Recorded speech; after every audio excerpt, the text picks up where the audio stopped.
Akhirnya udah keringetan, udah ganti baju. Dan sekarang lagi ngeliatin infrastruktur jalanan, katanya banyak yang rusak. Aduh, kesandung lagi. Iya. Jadi kesandung. Bener ya? Emang banyak jalan yang rusak ya? Banyak sekali di sini. Sebenarnya ini jalannya sudah layak untuk diperbaiki. Iya. Dan Diaspal gitu ya. ya. Diaspal. Ini termasuk akses jalan status jalan kabupaten punya. Ini bukan status jalan desa. Dan ada juga beberapa infrastruktur atau jalan yang statusnya jalan desa, dan itu artinya itu kewenangan dari pihak pemerintah desa untuk mengusulkan itu. Dan ini pun status jalan kabupaten, kami dari pemerintahan desa maupun lembaga desa adat sudah beberapa kali mengusulkan. Yang kami tahu jalan ini sudah rusak dari tahun 2010. Wow, dari 2010? Dari 2010 sudah rusak. Rusaknya ini sudah dianggap fatal ini sudah. Terus pembangunan infrastruktur terakhir itu kapan? Nah, infrastruktur terakhir yang menjadi status jalan desa itu di 2005,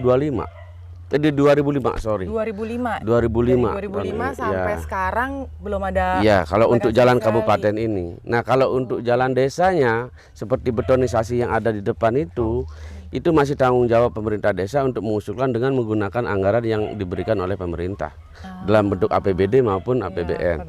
Ya. Jadi itu tadi aku tuh ikut jalan pakai mobil, padahal mobil aja udah mobil jeep ya sebenarnya kita ya.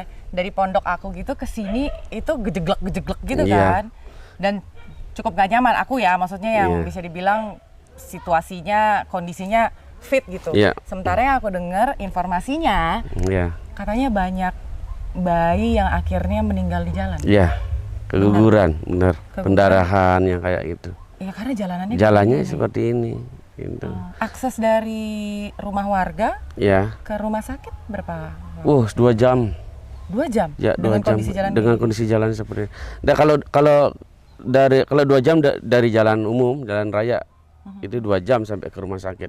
Nah, kalau di sini akses yang menuju ke puskesmas yang terdekat itu sampai 3 kiloan, yang jalannya rusak seperti ini. Wah, itu PR banget ya, coba deh diliatin deh tuh jalannya. Sampai menurut aku sih nggak proper ya kalau untuk situasi ibu hamil atau mungkin orang lagi sakit harus ngebut gitu kan, nggak bisa kayak gak gini bisa. Ya. Tapi udah ada langkah apa dari para pemangku kepentingan atau dari anggota dewan gitu kan, udah pernah menyuarakan ini belum? Karena kalau udah cukup lama. Kebetulan saya juga sebagai salah satu anggota dewan yang ada di DPD Kabupaten Buleleng dari fraksi Golkar sudah 2 kali mengusulkan ke pihak pemerintahan kabupaten, Pemda dalam hal ini eksekutif. Nah, namun sampai saat ini belum bisa direalisasikan, walaupun di nota pengantar ketika kita mengajukan menyampaikan pandangan umum dari fraksi kami itu sudah sempat direspon positif.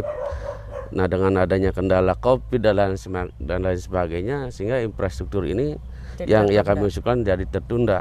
Tapi yang saya lihat, yang saya amati di tempat lain atau di desa lain bisa itu ada jalan beberapa. Di sini memang nggak ada sama sekali, zero untuk hal ini.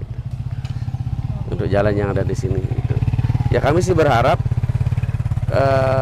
ada perhatian yang memang betul-betul serius lah dia dan lebih diseriuskan lah. Karena kan kalau misalnya alasannya COVID, dari tahun 2010 kan belum ada COVID ya. Iya, betul. Belum ada COVID ya gitu. Betul. Berarti mungkin harus disuarakan lagi mungkin. Iya. Ya, kita sama-sama lah berjuang menyampaikan hal itu dengan semua pihak yang mungkin dalam hal ini saya juga sebagai pemangku kebijakan di lembaga desa adat maupun kepala desa dan yang lainnya. Ya, mudah-mudahan sih kedepannya ini mungkin di tahun anggaran 2022 bisa direalisasi.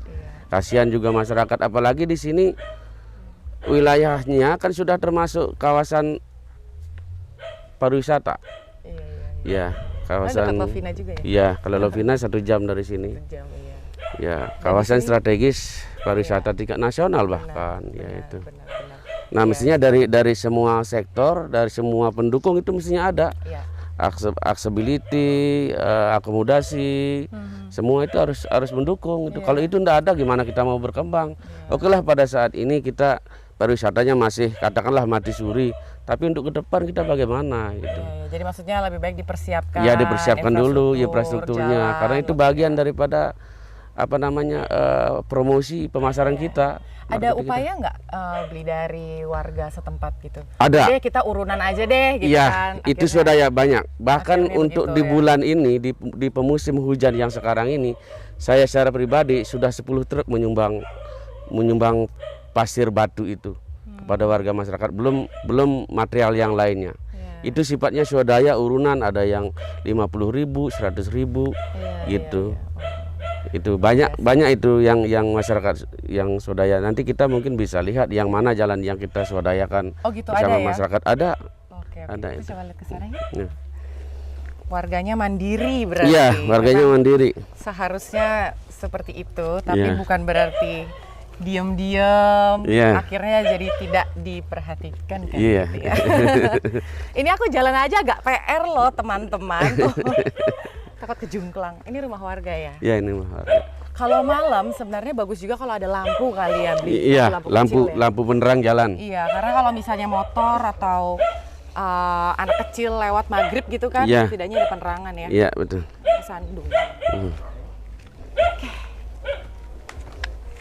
Jadi gitu teman-teman, informasi yang aku dapetin nih ada sekitar 4-5 ibu hamil yang keguguran dalam 1 bulan karena akses ke rumah sakit yang nan jauh di Mato itu. Bayangin aja kalau misalnya udah trimester 3 kan, Ya. udah trimester 3, apalagi kalau udah ada yang pecah ketuban, udah nggak memungkinkan lagi untuk Betul. dibawa cepet ya. Iya. Beli ya dengan situasi jalanan yang kayak gini, bener kan ya Bli? Ya. Miris ya dengernya, padahal ini Bali loh ini. Tempat wisata yang menjadi dambaan semua orang dan wisata super prioritas yang udah ditetapkan sama pemerintah. Bli, tapi boleh tahu nggak sebenarnya potensi desa ini tuh apa sih? Sebenarnya banyak sekali potensi yang ada di desa kami ini ya. Karena dari semua sektor yang kami katakan, dari sektor pariwisatanya semua mendukung, cuma akses jalannya aja yang kurang. Sebenarnya kita banyak punya seperti hutan sosial, itu sampai 700 hektar. Terus kita juga punya air panas Banyuedang. Terus pengembangan pariwisata yang ada di Desa Pejarakan ini cukup berkembang sebenarnya. Cuma sayangnya situasi pandemi yang saat ini yang sedang mati suri pariwisatanya. Nah, potensi alam yang lainnya itu banyak, seperti kita juga ada produksi tambak garam itu. Ada ratusan jenis mangrove yang ada, hutan mangrove yang ada di Desa Pejarakan. Nah, cuma dalam hal ini ya terus terang kami juga butuh perhatian daripada pihak pemerintah terkait, karena dari pihak warga masyarakat masih belum mendapatkan sepenuhnya dan paham mengerti tentang apa sih itu pariwisata dan harus bagaimana kita menjadi warga masyarakat di dalam kawasan pariwisata tersebut. Kita butuh edukasi ya dari pihak terkait, untuk pemerintah terkait untuk memberikan edukasi kepada warga masyarakat. Syukurnya di musim penghujan dari sektor pertanian dan peternakan yang masih bisa warga untuk bisa bertahan hidup. Ya kalau semua hanya mengandalkan pariwisata ya jelas sudah kelabakan kita. Kasihan juga warga masyarakat. Tapi sektor pertanian dan peternakan, perkebunannya semua didukung kan? Ya, Astungkare itu Astungkare itu didukung. Cuman di beberapa bantuan sudah didapatkan, ya sudah ada termasuk bibit jagungnya, terus dikasih bibit babinya, ada sapinya. Ya. Cuma kalau di sini sistemnya penggemukan. Dan kebetulan kami juga di Desa Pejarakan ada pasar hewan, pasar tradisional, kita punya itu semua, ya, kita semua.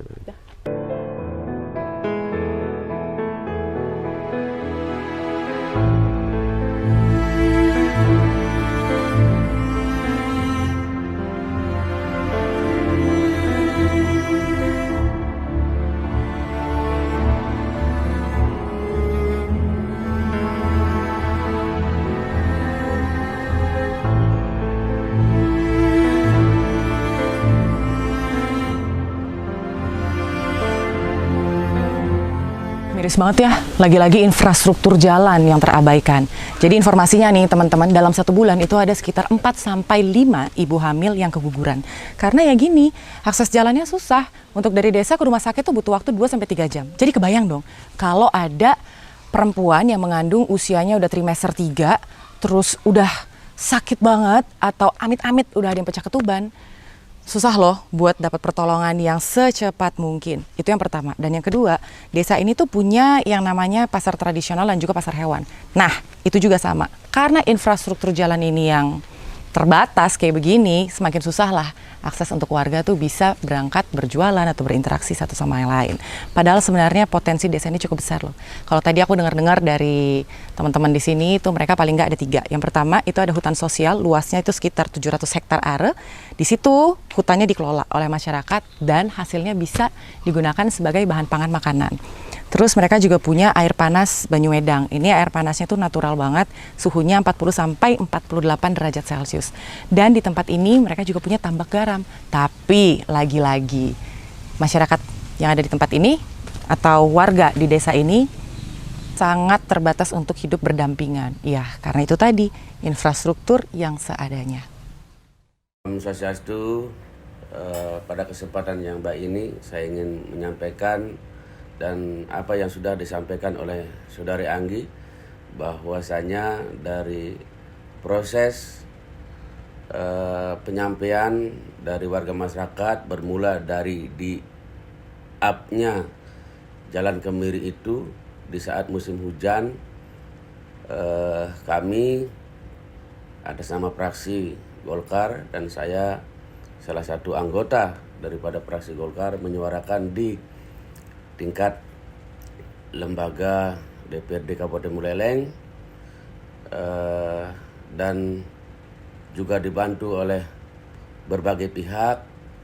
Dalam hal ini tidak lepas juga dari pihak media yang ikut membantu dalam hal menyampaikan aspirasi ini yang bermula dari masyarakat dan kami baik di tingkat daerah maupun pusat, sehingga di hari ini jalan yang kami perjuangkan, yang kami sampaikan berdasarkan aspirasi dari masyarakat itu bisa realisasi.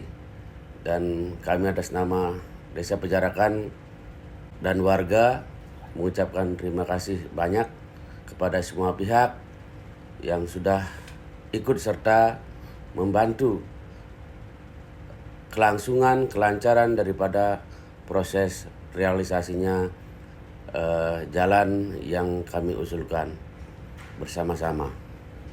Demikian yang bisa kami sampaikan. Apabila ada hal-hal yang kurang berkenan, kami mohon maaf yang sebesar-besarnya. Om Santi Santi Santi Om.